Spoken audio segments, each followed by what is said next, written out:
స్వచ్ఛమైన నాణ్యమైన గౌదర్పార్ పూజా ఉత్పత్తులు www.gaudarpar.com ద్వారా ఆన్లైన్ లో ఆర్డర్ చేయండి. మీ ఇంటిని దేవాలయంగా మార్చుకోండి.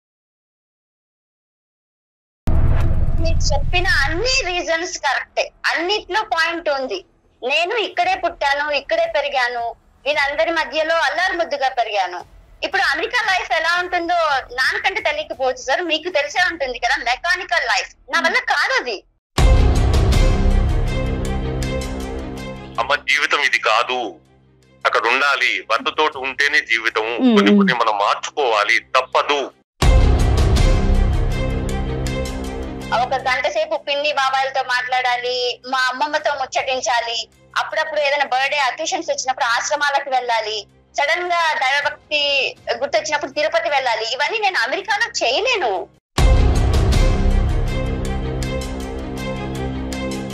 పెళ్ళైంది, కూతుర్ని ఇంట్లో పెట్టుకున్నాడు, సంసారానికి పంపించలేదు, రకరకాల సొసైటీలో ఉన్నాం. ఏం డాడీ నువ్వు సమాజం కోసం బ్రతుకుతున్నావా, నా కోసం బ్రతుకుతున్నావా? మా అల్లుడు గారి గురించి ఒక లెటర్ ఒకటి వచ్చిందండి.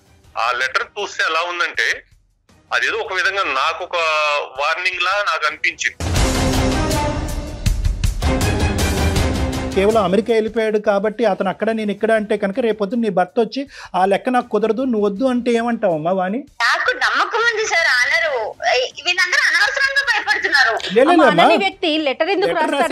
నాన్నగారు లెటర్ రాశాడు, అతను లెటర్ రాసి నాతో వాదించలేక నాన్నని బెదిరించడానికి అయిండొచ్చు కదా.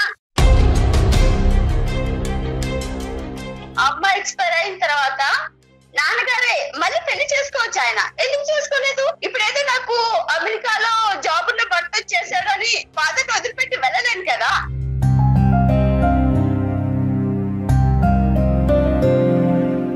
నన్ను దాచి వెళ్ళే వరకు నేను ఈయనతోనే ఉండాలి.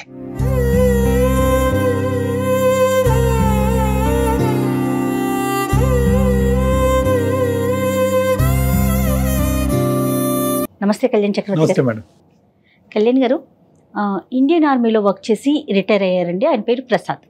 ఆయన మనకు ఒక మెయిల్ చేశారండి. విషయం ఏంటంటే పాపకి పెళ్ళయింది కానీ తను కాపురానికి వెళ్ళనంటోంది. సో దీనికి సంబంధించి ఒకసారి మాట్లాడించండి. అవసరమైతే కౌన్సిలింగ్ కూడా తీసుకొస్తాను నేను, ముందైతే మాట్లాడాలి అనేసి అంటున్నారు ఆయన. మరి నెంబర్ ఇచ్చారు, కాల్ చేస్తానండి.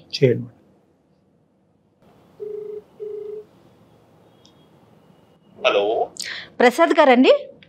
అవునండి. నమస్తే అండి, నా పేరు జయ అండి. అందమైన జీవితం ప్రోగ్రామ్ నుంచి కాల్ చేస్తున్నాను, సుమన్ టీవీ నుండి.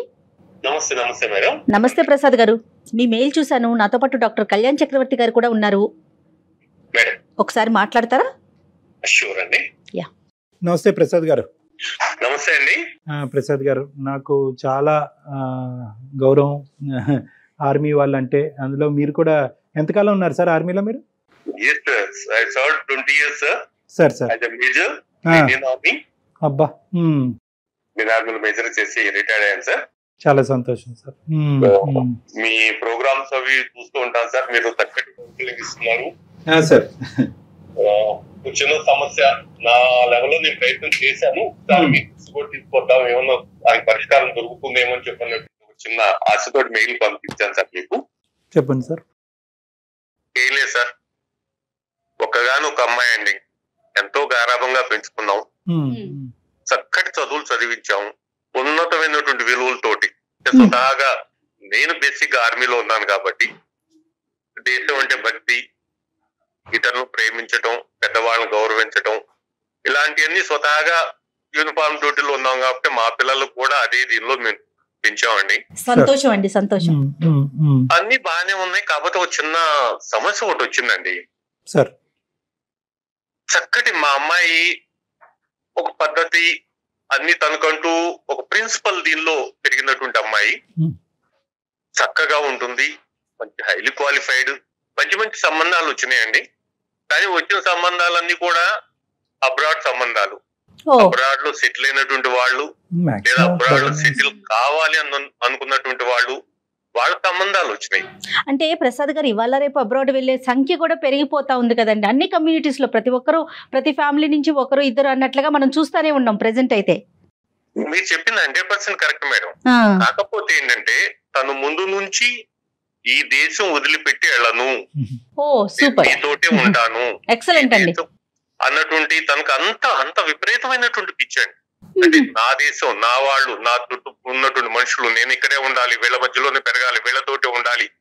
అంటే మీరు చిన్నప్పుడు స్కూల్లో ఉన్నప్పుడు కూడా అమ్మ దేశాన్ని ప్రేమించాలి, దేశాన్ని రక్షించాలి, దేశాన్ని కాపాడాలి, దేశాన్ని వదిలి వెళ్ళకూడదు అనే బీజం కూడా నాటుంటారేమో, బహుశా ఆ ఆలోచన ఏమో అంటున్నా. అది కూడా ఒక కారణం కావచ్చండి, కాదని చెప్పంటారు. కాకపోతే కొన్ని వైవాహిక జీవితంలో ఒక మంచి భర్త ఇది అన్నప్పుడు కొన్ని పరిస్థితులకు అనుకూలంగా మనం మలుచుకోవాల్సి వస్తుంది, మారవలసి వస్తుంది కూడా అన్నది అప్పట్లో అంత మేము గ్రహించలేకపోయాం. కాకపోతే ఏంటంటే ఒక మంచి సంబంధం చూసిన దానిలో ఇన్ని వచ్చినా కూడా చూసినటువంటి అబ్బాయి చక్కటి అబ్బాయి అండి, మంచి ఉద్యోగం చేస్తున్నారు, మంచి కుటుంబం, ఎలాంటి ప్రాబ్లం లేదు. అబ్బాయి కూడా ఇక్కడే ఉంటాడు. తనకు నచ్చినటువంటి అమ్మాయికి ఏవైతే ఆలోచనలు ఉన్నాయో, ఎలాంటి సిద్ధాంతాలు ఉన్నాయో, ఎలాంటి దీని మీద తను ఉండాలనుకుంటుందో అలాంటి వాటన్నిటికి అనుగుణంగానే తన అదృష్టం ఒక మంచి సంబంధం వచ్చింది. చక్కగా సంవత్సరం ఎంతో చూడముద్దటి జంట, ఎంతో చక్కగా వాళ్ళ ఇది లైఫ్ సాగుతూ పోయిందండి. అనుకోని రీత్యా అబ్బాయికి కంపెనీ ద్వారా వాళ్ళు ఏదైతే హెడ్ క్వార్టర్స్ ఉన్నాయో అబ్రాడ్ లో, అక్కడ వాళ్ళు అంటే అబ్బాయిలో ఉన్నటువంటి అంటే మా అల్లుడు గారిలో ఉన్నటువంటి స్కిల్స్ కానివ్వండి, తనలో ఉన్నటువంటి ఎఫిషియన్సీ కానివ్వండి, వాటిని చూసి బాబు మీ సర్వీస్ కూడా కొంత అక్కడ ఉంటుంది, కొన్ని రోజులు మీరు వెళ్ళి రావాలి అని చెప్పడం, మేమందరం వాళ్ళ కుటుంబ సభ్యులు, మా కుటుంబ సభ్యులు, మా అమ్మాయితో కూడా కూర్చునేసి ఏంటమ్మా ఇలా ఉంది మరి ఎలా అని చెప్పంటే, ఏం లేదు కొన్ని రోజులు అంటున్నారు కదా వెళ్ళి రానివ్వండి అని చెప్పని తను కూడా ఒప్పుకోవటం, ఇవన్నీ స్వతహాగా జరిగిపోయాయండి. పెళ్ళైన ఎన్ని రోజులకి ప్రసాద్ గారు? సంవత్సరం తర్వాత అండి. పాప ఏమైనా ఉద్యోగం చేస్తుందండి ప్రసాద్ గారు? ఏం చేయటం లేదండి, లేదు. తనంటే నా మీద అభిమానం, నా మీద ప్రేమ ఎక్కువ. మీరు అంటున్నారు వాళ్ళ మదర్ అంటే ఆవిడేం చేస్తుంటారు? అంటే తను లేదండి, అదొకటి కొంచెం తనకు ఆ లోటు ఒకటి కనపడుతుంది. అది కూడా ఒక రీజను. నేనంటే అంత ప్రేమ. దాంతో పాటు సోషల్ వర్క్ అంటే ఈ ఊరు నాది, మిగతా వాళ్ళు నారు, మా వాళ్ళకి ఏ సమస్యలు ఉన్నా కూడా నేను అందుబాటులో ఉండాలి, నేను చేయాలి. మా వాళ్ళతో పాటు పక్క వాళ్ళకు కూడా సోషల్ వర్క్ లో చాలా చాలా చాలా యాక్టివ్ గా ఉంటుందండి. మనం చాలా తక్కువ మంది పిల్లల్లో చూస్తామండి ఈ లక్షణాలన్నీ కూడా. చాలా వినటానికే చాలా బాగుంది మేడం. నాకు ఒక గర్వపడతానండి. అవునండి, నా కూతురు ఇలాంటి కూతురు నాకుంది, ఇలాంటి కూతురు నేను కన్నాను. తను 10 మంది గురించి ఆలోచిస్తుంది, ఈ దేశం గురించి ఆలోచిస్తుంది, తన చుట్టాల గురించి ఆలోచిస్తుంది, తన చుట్టుపక్కల వాళ్ళ గురించి ఆలోచిస్తుంది. యాజ్ ఎ ఫాదర్ గా I'm really very proud madam మా అమ్మాయి గురించి. ఓకే అండి, ఓకే, సంతోషం. అన్ని బాగున్నా కూడా ఈ అబ్బాయి ఎక్కడైతే కంపెనీ రీత్యా అక్కడికి వెళ్లాల్సి వచ్చిందో, సరే చెప్పడం, అక్కడికి వెళ్ళటం అవన్నీ జరిగాయండి. వెళ్ళిన తర్వాత 2 నెలలు, 4 నెలలు, 6 నెలలు, 8 నెలలు, 10 నెలలు చూసి అలా గడిచిపోయిందండి. అబ్బాయి అక్కడికి వెళ్ళిన తర్వాత 2 నెలలు మళ్ళీ వస్తా అని చెప్పి అనుకున్న తర్వాత 2 నెలల తర్వాత ఫోన్ చేశారండి. ఫోన్ లో మాట్లాడుకుంటూ ఉంటామండి అప్పుడప్పుడు. ఫోన్ లో మాట్లాడుకుంటూ ఉండేటప్పుడు మామయ్య గారు ఇక్కడ బాగుందండి, ఇక్కడ నాకు స్టేటస్ బాగుంది, రెస్పెక్ట్ బాగుంది, అందరూ కూడా చక్కగా ఉంది అని చెప్పంటే ఓకే సంతోషపడ్డాం. అల్లుడికి ఒక మంచి రెస్పెక్ట్ దొరుకుతుందంటే ఏ మామ కూడా ఫీల్ గారండి, ఫీల్ అవుతారు కదా. తర్వాత ఒక 4 నెలల తర్వాత మళ్ళీ తర్వాత చిన్నగా ఒక వాయిస్ లో చిన్న తేడా. మామయ్య గారు ఇక్కడే ఉండిపోమంటున్నారు, ఇక్కడ ఉంటే నాకు ఇంకా బాగుంటుంది, ఫ్యూచర్ ఎంతో అద్భుతంగా ఉంటుంది, ఒక రెస్పెక్ట్ ఉంటుంది అన్న దగ్గర చిన్నగా ఇది ఉంటే అక్కడ నుంచి నాలో ఒక చిన్న టెన్షన్ స్టార్ట్ అయిందండి. అమ్మాయితోటి మాట్లాడి, అమ్మ అల్లుడు రమ్మంటున్నారు అక్కడికి. నాన్నగారు మీకు చెప్పాను కదా నేను వెళ్ళను అని చెప్పనేసి ముందే దానికి తగ్గట్టుగానే కదా మన అబ్రాడ్ మ్యాచెస్ మనకు వద్దు, ఇండియా మ్యాచెస్ లో ఇక్కడ ఉన్నటువంటి వాళ్ళని చేసుకుందాము అని చెప్పి అంటేనే కదా మీరు చేశారు అని చెప్పని తన వెర్షన్ తను చెప్పింది. ఇవన్నీ ఉన్నాయి. కానీ ఎలా అంటే ఈ మధ్య మా అల్లుడు గారి గురించి ఒక లెటర్ ఒకటి వచ్చిందండి. ఆ లెటర్ చూస్తే ఎలా ఉందంటే అదేదో ఒక విధంగా నాకు ఒక వార్నింగ్ లా నాకు అనిపించింది. మీరు అమ్మాయిని పంపిస్తారా లేకపోతే ఇంకోటి ఏమన్నా ఆలోచించాల్సి వస్తుందా అన్న దగ్గర ఒక తండ్రిగా నేను నిజంగా కంగారు పడిపోయాను. ఏమి చేయాలని చెప్పనేసి మా బంధుమిత్రులు వాళ్ళందరినీ కూడా కొంతమందిని తెలుసుకునేసి ఏంటి ఎలా అంటే వందకు పంపించండి అని చెప్పంటున్నారు. పంపిస్తే ఏముంది, ఈ రోజుల్లో పెద్దది ఏముంది, ఎందుకు మీరు బాబాయ్ భయపడుతున్నారు, మీరు పంపించవచ్చు కదా. అసలు ప్రతి పిల్లలు వెళ్తున్నారు, అబ్రాడ్ కి వెళ్తున్నారు, హ్యాపీగా ఉంటున్నారు, మీరెందుకు కొత్తగా ఆలోచిస్తున్నా అంటే అది కాదురా, మా అమ్మాయి మెంటాలిటీ తెలుసు కదా, ముందు నుంచి తను ఇక్కడే ఉండాలి, ఇక్కడే మీ అందరితోటి కలిసిమెలిసి ఉండాలి, మీ అందరిని వదులుకోదు, పక్క వాళ్ళని ఎవరిని వదులుకోదు, నన్ను వదులుకోదు అని చెప్పనేసి. అట్లని భర్త మీద ప్రేమ లేదని కాదండి, భర్త అంటే తనకు ప్రాణం, భర్తను ఎంతో ఆప్యాయంగా చూసుకుంటుంది. సో ఈ విషయాలు డిస్కషన్ లోకి వచ్చిన తర్వాత కూడా వాళ్ళిద్దరు మళ్ళీ కమ్యూనికేషన్ నార్మల్ గానే ఉంది. కమ్యూనికేషన్ నార్మల్ గా, నేను అక్కడికైతే రాను, ఎంతకాలమైనా ఇలా మాట్లాడుకుందాం అనేటటువంటి మాట తీరు పాప అయితే కంటిన్యూ అవుతుంది. కానీ అల్లుడు గారు మాత్రం ఒక గీత గీశారు, అంటే ఇంకెంతకాలం ఇలా అని. అవును ప్రసాద్ గారు, మేడం. పాప ఏమంటది ఫైనల్ గా? పాప ఒకటే అండి, నాన్నగారు నేను ఫస్ట్ నుంచి నా ఆలోచన విధానం ఏంటో తెలుసు, నా ప్రిన్సిపల్స్ ఏంటో మీకు తెలుసు, మీరు కూడా అంత చేసినటువంటి వాళ్ళు ఈ రోజు మీరు వెళ్ళండి అని మీరు ఎలా చెప్పగలుగుతున్నారు నాకు అర్థం కావట్లేదు. నాకేంటి, నాకు ఎంతమంది నాకు బంధువులు ఉన్నారు, ఎంత నాకు ఇది ఉంది, నేను పుట్టి పెరిగినటువంటిది, ఇక్కడ గాలి పీల్చాను, ఇక్కడ నీళ్లు తాగాను, ఇక్కడ భోజనం చేశాను, అలాంటిది ఇక్కడ వదిలిపెట్టేసి మీరు వెళ్ళండి అని చెప్పంటే మీరు ఎలా చెప్పగలుగుతున్నారు నాన్నగారు అని చెప్పంటే నేను కొంచెం ఆలోచనలో పడాల్సి వస్తుంది. ఈ రోజు పాపతో మీ అమ్మాయితో మాట్లాడినప్పుడు కూడా మనం చాలా జాగ్రత్తగా మాట్లాడాలి. నెంబర్ 1, ఆ అమ్మాయి యొక్క వాల్యూ సిస్టమ్ ని చిన్న చూపు చేసి తక్కువగా చూసి మాట్లాడేటటువంటి పరిస్థితి వస్తాయి కనుక ఈ రోజు కాదు కదా ఆ అమ్మాయి ఇంకా బిగిసిపోయి ఇంకా మొండిబారిపోతుంది. ఎందుకంటే కనుక ఒక మనిషి తీసుకునేటటువంటి నిర్ణయం వెనకాతలో ఒక బలమైన కారణం ఉన్నప్పుడు ఆ కారణం కరెక్ట్ కాదు అని చెప్పి, అందులో ఇలాంటి కారణాలు తప్పనో లేదంటే ఒక బలహీనత కింద మనం చూపెట్టకూడదు. ఇప్పుడు అమ్మాయి పేరేంటన్నారు సార్?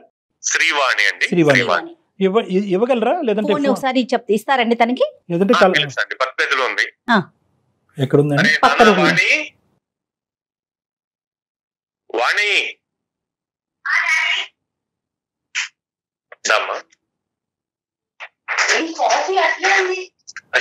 ఫోన్లో ఉన్నాను, కాఫీ తర్వాత మాట్లాడటం.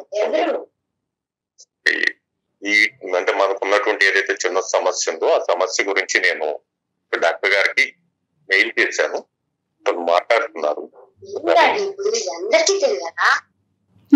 అందరికీ తెలియాలని కాదు, ఎలా ఉంటుందంటే ఒక సమస్య నాన్న, సమస్యను మనం ఏంటి ఎలా పరిష్కరించుకోవాలి, నీ జీవితం ఇంపార్టెంట్ ఉన్నారు. ఒకసారి మాట్లాడతామా? వాణి, గుడ్ మార్నింగ్ సార్. నమస్తే తల్లి. నమస్తే అమ్మ. నేను నా పేరు డాక్టర్ కళ్యాణ్ చక్రవర్తి అమ్మ. నేను సైకియాట్రిస్ట్ ప్లస్ ఏంటంటే రిలేషన్షిప్స్ అంటే ఇటువంటి సమస్యలు వచ్చినప్పుడు ఏదైనా ఫ్యామిలీ పరమైన ఇష్యూస్ మాట్లాడుతూ ఉంటాము.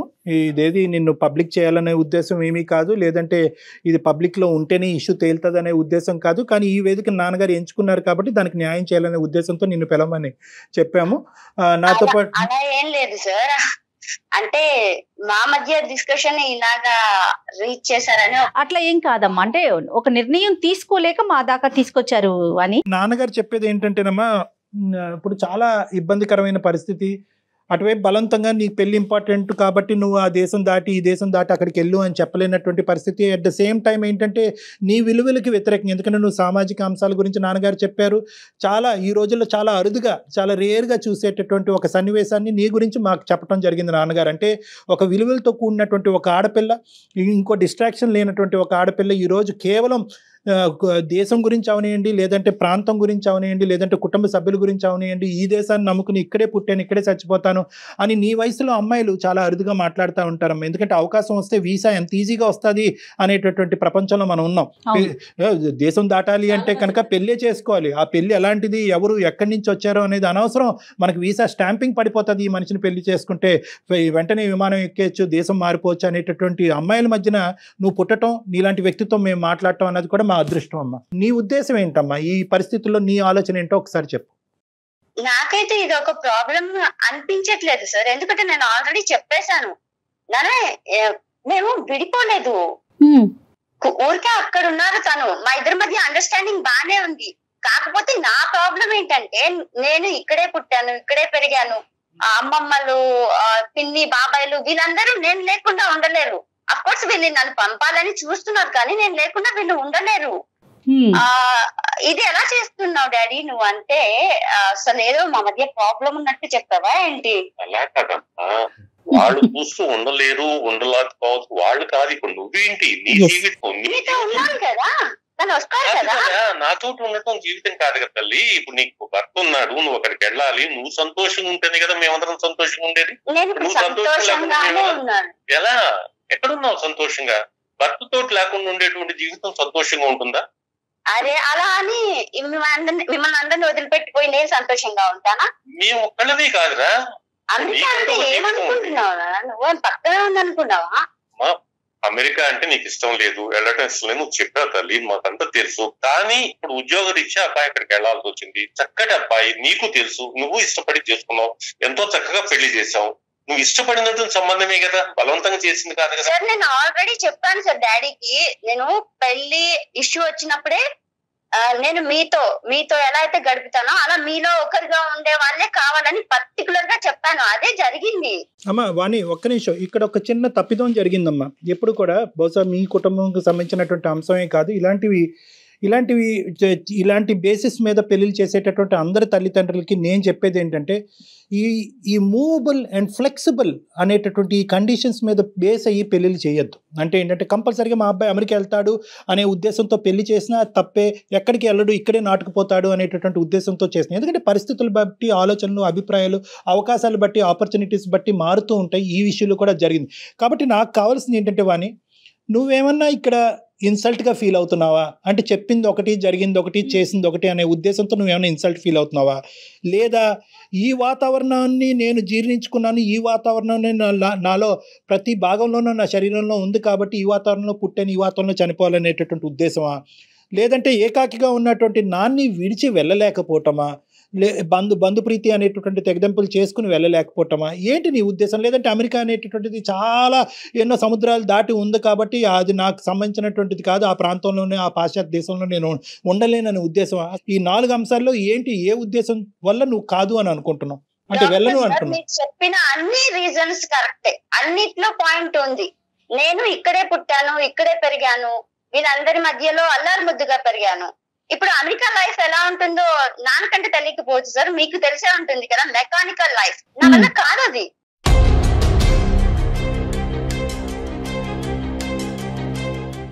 ఒక గంట సేపు పిన్ని బాబాయిలతో మాట్లాడాలి, మా అమ్మమ్మతో ముచ్చటించాలి, అప్పుడప్పుడు ఏదైనా బర్త్డే అకేషన్స్ వచ్చినప్పుడు ఆశ్రమాలకు వెళ్ళాలి, సడన్ గా దైవభక్తి గుర్తొచ్చినప్పుడు తిరుపతి వెళ్ళాలి. ఇవన్నీ నేను అమెరికాలో చేయలేను. మరి the other side of the coin ఏంటి? ఇప్పుడు దాన్ని ఎలా బ్యాలెన్స్ చేద్దాం అనుకుంటున్నావు? పెళ్లి అనేటటువంటి అంశాన్ని ఎలా బ్యాలెన్స్ చేస్తావు? నిన్ను నమ్ముకుని నీ జీవితంలో బ్లైండ్గా వచ్చినటువంటి ఒక అబ్బాయికి ఏమని చెప్దాం అనుకుంటున్నావు? ఇదేంటయ్యా పెళ్లి చేసి ఇంట్లో పెట్టుకున్నావు అని చెప్పి మీ తండ్రికి ఏర్పడేటటువంటి ప్రశ్నలకు సమాధానం ఏం చెప్దాం అనుకుంటున్నావు? ఏ బంధుమిత్రులతో అయితే కనుక ఇక్కడే ఉండిపోదాం అనుకుంటున్నారు, వాళ్ళు కూడా అమ్మ మా గురించి తర్వాత ఆలోచిద్ది, కానీ ఇక్కడ కాకపోతే ఫోన్లో వీడియో కాల్లో మాట్లాడుకోవచ్చు, నువ్వు అక్కడికి వెళ్ళటమే ఇంపార్టెంట్ అనేటటువంటి వాళ్ళకి ఏమని చెప్దాం అనుకుంటున్నావు? ఆ అబ్బాయిని నీకు ఇచ్చి పెళ్లి చేసినటువంటి ఆ తల్లిదండ్రులకి ఏమని చెప్దాం అనుకుంటున్నాం, మీ అత్తమామలకి? నేను వీళ్ళందరికీ ప్రతిరోజు ఏదో ఒక రకంగా సమాధానం చెప్తున్నాను సార్. కాకపోతే మా మధ్య గొడవలు అవేం లేవు. పైగా నేను ముక్కుసూటిగా ఉండే మనిషిని చెప్పాను తనకి. ఇదేమి నేను ఇన్సల్ట్ ఫీల్ అవడానికి అదంతా కాదు సార్. నేను పర్టికులర్ గా చెప్పాను, నాకు ఇక్కడే ఉండాలి, సో మనందరం మన ఫ్యామిలీతోనే ఉండాలి అని. ఇప్పుడు తనకి సడన్ గా వచ్చిందని నేను సడన్ గా మారిపోలేను కదా. పెళ్లి కాకముందు పరిస్థితులు వేరు, పెళ్లి అయిపోయిన తర్వాత ఒక ఆడపిల్ల జీవితంలో జరిగే పరిస్థితులు వేరు కదా. ఇప్పుడు ఒక గంట తర్వాత ఏం జరుగుతుందో మనం చెప్పలేని పరిస్థితి. సో పెళ్లి కాకముందు తను ఇక్కడే ఉంటారని పెళ్లి చేసుకున్నారు, కానీ ఇది జీవితం కదా, తను వెళ్లాల్సి వచ్చింది. మరి పెళ్ళైన తర్వాత ఒక అమ్మాయి అబ్బాయి కలిసి కదా ఉండాలి పరిస్థితుల ప్రకారం. అయితే తను వెళ్లాల్సి వచ్చింది, సో వెళ్ళారు. నేను కావాలి అనుకున్నప్పుడు తను వస్తారు, వచ్చే వరకు నేను వెయిట్ చేస్తాను. అప్పుడు గ్యాప్ పెరిగిపోవట్లేదా? కేవలం నీ పాయింట్ ఆఫ్ వ్యూలో కాదు కదా, అక్కడ ఆ అబ్బాయి నిన్ను ఎంత కోరుకుంటున్నాడు, నీ అవసరం ఆ అబ్బాయికి ఎంత ఉంది, మానసికంగా శారీరక పరమైనటువంటి అంశాలను మనం పరిగణలోకి తీసుకుంటే కనుక ఆ అబ్బాయి ఎల్లకాలం నువ్వు అనుకున్నట్టే ఉంటాడా? మన ఇద్దరం పెళ్లి చేసుకున్నావు, నువ్వు అక్కడే ఉండు, నేను ఇక్కడే ఉన్నా, హాలిడేకి వచ్చినప్పుడు నువ్వు కలుసుకుందాం అనేటటువంటి అభిప్రాయంతో ఎల్లకాలం ఆ అబ్బాయి ఉండగలడా? నాన్నగారిని కూడా ప్రశ్నించడం మొదలైంది. ఏమిటంటే ఎంతకాలం మీ అమ్మాయిని అక్కడ పెట్టుకుని ఉంచుకుంటారు, ఇంత ఇదే అయితే కనుక ఇంకెలా అనేది ప్రశ్న ఆల్రెడీ వచ్చింది. కాబట్టి ఇది ఎక్కువ కాలం ఇలా నాన్స్తూ అందరినీ ప్రతిరోజు ఫోన్ చేసి సాటిస్ఫై చేసేటటువంటి దానికి అవకాశం లేదు తల్లి. ఫోన్లో మాట్లాడకుండా అతను ప్రత్యేకంగా ఒక లెటర్ ద్వారా మీ నాన్నగారికి పంపించాడు అంటే కనుక లెటర్ ద్వారా లిఖితపూర్వకంగానే అతను అటువైపు నుంచి ఒక సమాధానం ఎక్స్పెక్ట్ చేస్తున్నాడు. ఇదేమన్నా వాళ్ళు ఒక ఆధారం కింద వాడుకుని రేపొద్దున ఇంకో స్టెప్ తీసుకోవడానికి అవకాశం ఉందేమో అన్నది కొద్దిగా నువ్వు ఆలోచించాలి. ఎందుకంటే ఇక్కడ నేను ఒకటి చెప్తున్నాను అని, కలిసి ప్రయాణం చేయకపోవటం వల్ల ఏమవుతుందంటే అక్కడ అసలు ఎలా ఉంది, ఆ వ్యక్తి ఎవరు, ఆ వాతావరణం ఏంటి, అమెరికా ఏంటి, ఆ దేశం ఏంటి అనేటటువంటిది నీకు ఇంకా పూర్తి స్థాయిలో అర్థం కావట్లేదు. అక్కడికి వెళ్ళిన తర్వాత అక్కడ నీకు నచ్చినటువంటి వాటికంటే నచ్చేటటువంటివే ఎక్కువ ఉంటాయేమో. ఆ ప్రయత్నం చేయకుండా ఇది నాకొద్దు, అది అవ్వదు, ఇది బాగుంది కాబట్టి ఇక్కడే ఉండిపోతాననేది, ఆ ప్రయత్నం అనేది లేకుండా మనం మాట్లాడటం కరెక్ట్ కాదు. నెంబర్ 1. నెంబర్ 2 ఏంటంటే ప్రతి సమస్యకి ఒక పరిష్కారం ఉంటుంది. ప్రతి వాతావరణంకి అడ్జస్ట్మెంట్ అండ్ అడాప్టబిలిటీ అనేటటువంటిది కూడా ఉంటుంది. ఇదంతా కొత్తగా ఉండేటటువంటి ప్రయాణం మొదలైంది కాబట్టి నువ్వు ఇలా మాట్లాడుతున్నాం. కానీ బహుశా అక్కడికి వెళ్ళిన తర్వాత నువ్వు అడాప్ట్ అవుతావు.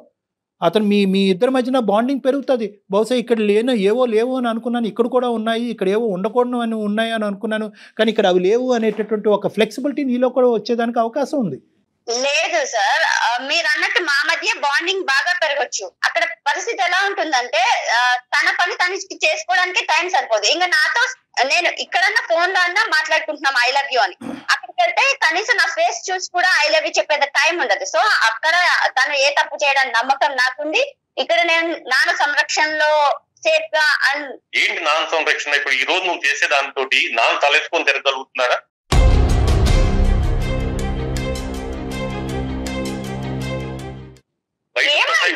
బయట సొసైటీలో ఏంటి వాళ్ళు ఏం మాట్లాడుకున్నారు?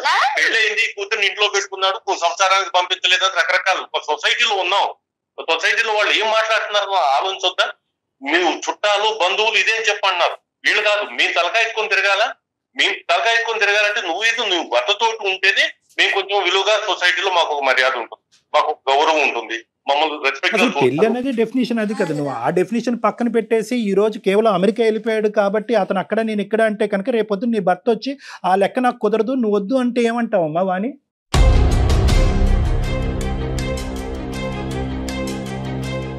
నాకు నమ్మకం ఉంది సార్. అనరు, వీళ్ళందరూ అనవసరంగా భయపడుతున్నారు. నాన్నగారు లెటర్ రాశాడు, అతను లెటర్ రాసి నాతో వాదించలేక నాన్నని బెదిరించడానికి అయిండొచ్చు కదా. ఈ బెదిరింపు కాస్త తీవ్ర స్థాయిలోకి వెళ్తే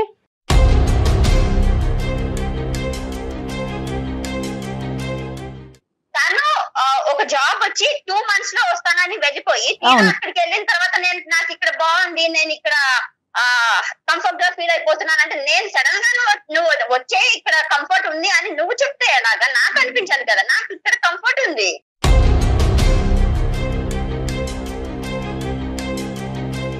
ప్రసాద్ గారు ఒక్క నిమిషం అండి, డాక్టర్ గారు మాట్లాడతారు. సమాజం అంతా ఏం డాడీ, నువ్వు సమాజం కోసం బ్రతుకుతున్నావా నా కోసం బ్రతుకుతున్నావా?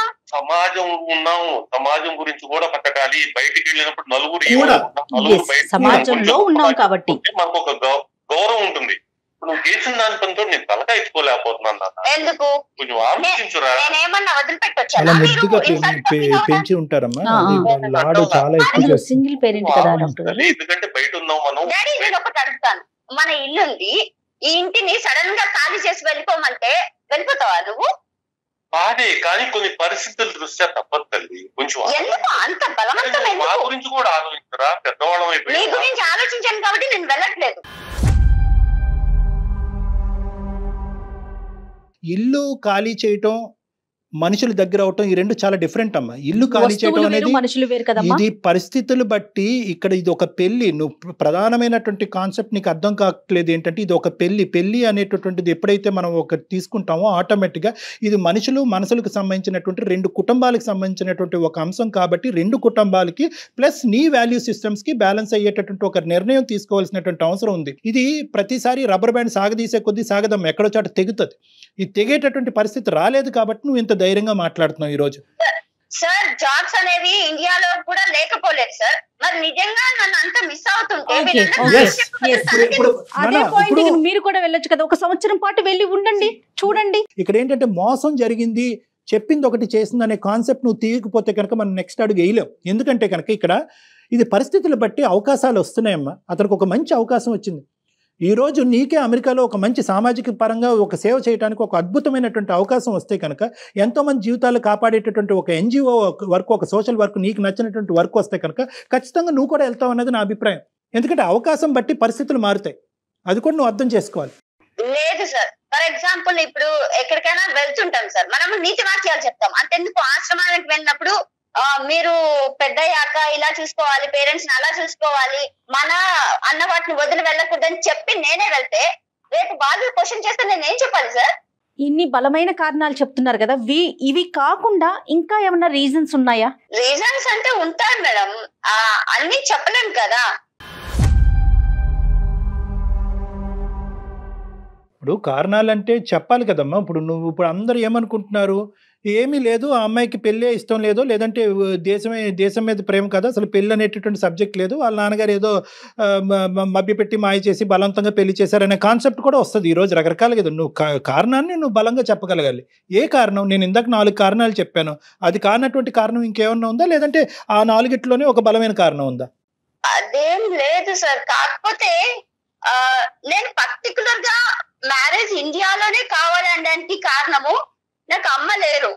ఓకే. అమ్మ ఎక్స్పైర్ అయిన తర్వాత నాన్నగారే మళ్ళీ పెళ్లి చేసుకోవచ్చు, ఆయన ఎందుకు చేసుకోలేదు నాకోసమే కదా.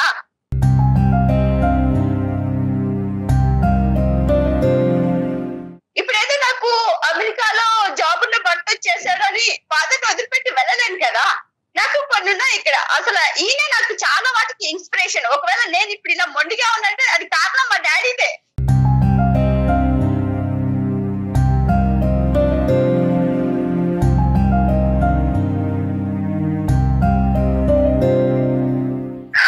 అదే ఇప్పుడు ఆయన్నే ఒంటరి చేసి ఇప్పుడు ఆయనకి ఏదన్నా ఇప్పుడు కాఫీ పెట్టాను ఇక్కడే ఉంటది, రేపు టాబ్లెట్ ఉన్నా ఇక్కడే ఉంటుంది. ఇప్పుడు నేను ఏదైనా చెయ్యాలి అనుకుంటే నన్ను దాచి వెళ్లే వరకు నేను ఈయనతోనే ఉండాలి.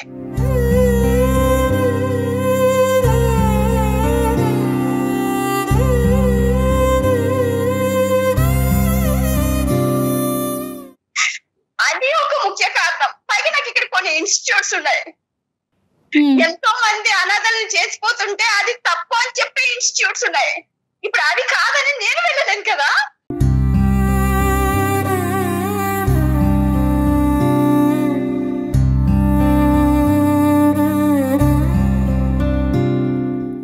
ఏంటి డాక్టర్ గారు సొల్యూషన్ ఏంటి అసలు ఈ సమస్యకి? అమ్మ వాణి, ఇది నువ్వు చెప్పేటటువంటి ప్రతి అంశము మమ్మల్ని అందరినీ కదిలిస్తుంది, మమ్మల్ని అందరినీ ఇమోషనల్ గా చేసేటటువంటి బాధేనమ్మా. వ్యాలిడ్ గా అనిపిస్తోంది. నువ్వు చాలా ఇమోషనల్ అవుతున్నావు. కేవలం నాన్న చుట్టూరునే నా జీవితము కరెక్టే, కాదనట్లేదు ఇప్పటి వరకు. కానీ ఇప్పటి నుంచి ఏంటంటే నాన్న చుట్టూరు నా జీవితం ప్యారలల్గా భర్త చుట్టూరు కూడా నా జీవితం అనే విధంగా ఉంటేనే నువ్వు హ్యాపీ, నాన్న హ్యాపీ, అటువైపు ఉండేటటువంటి ఆ కుటుంబం, నీ భర్త కూడా హ్యాపీ. అందుగురించి నేను ఇందాకటి నుంచి అంటున్నాను, బ్యాలెన్స్ చేసుకోవాలని నేను అంటున్నాను. Balance does not mean deprivation of your father. మీ తండ్రి ప్రేమని నువ్వు సాక్రిఫైస్ చేసేసి నువ్వు అక్కడికి వెళ్ళిపోమని చెప్పట్లేదు. దాన్ని కాపాడుకుంటూ ఆ ప్రేమని ఆ పెళ్లిని కూడా కాపాడుకునేటటువంటి మార్గాన్ని నేను చెప్తున్నాను. నాన్నగారికి నేను అత్తగారి ఇంట్లో ఉంటేనే ఆనందం అనుకుంటే, నేను ఈ ఇంట్లో నుంచి మా అత్తగారి ఇల్లు కూడా ఇక్కడే ఉంది, అక్కడికి వెళ్తాను. కానీ నా సరౌండింగ్స్ ని వదిలి వీళ్ళకి మరీ దూరంగా వెళ్ళిపోలేను.